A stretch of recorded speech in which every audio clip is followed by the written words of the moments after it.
नमस्कार, मी दीपक शिंदे आणि आपण पाहत आहात व्हॉइस ऑफ लोकसुराज्य। आज मी घेऊन आलो आहे तुमच्या समोर एक नवीन विषय।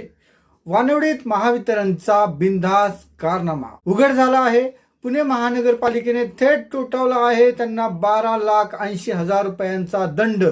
काय आहे हे प्रकरण पहा, ऐका आणि शेवटपर्यंत आमच्या सोबत राहा। वानवडी पुणेकरांनो, महावितरण सारख्या सरकारी विभागाने महापालिकेच्या नियमांना सरळ सरळ ठेंगा दाखवलेला आहे। दयानंद गार्डन सोसायटीतील फुटपाथवर महावितरणने भूमिगत विद्युत लाईन टाकण्यासाठी रस्ता अक्षरशः फोडला होता आणि हे सगळं विना परवानगी चालूच होतं। म्हणजेच विना परवानगी म्हणजे महापालिकेचं कुठलंच मान्यता पत्र नसताना। पण यावर आवाज उठवला पुणे कॅन्टोन्मेंटचे उपविभाग अध्यक्ष दिनेश शामल यांनी। त्यांनी महापालिकेमध्ये थेट तक्रार दाखल केली आणि मग सुरू झाली कारवाईची साखळी। महापालिकेच्या पथ विभागाने पाहणी केली आणि सत्य समोर आलं। संपूर्ण खोदाई बेकायदेशीर होती। आता काय, महापालिकेने एकदम दंड ठोठावला। 12,80,160 रुपयाचा 3 पट दंड। हो, वाचा, बरोबर आहे, 3 पट। महापालिकेने आता आदेश दिला आहे, 8 दिवसाच्या आत दंड भरा,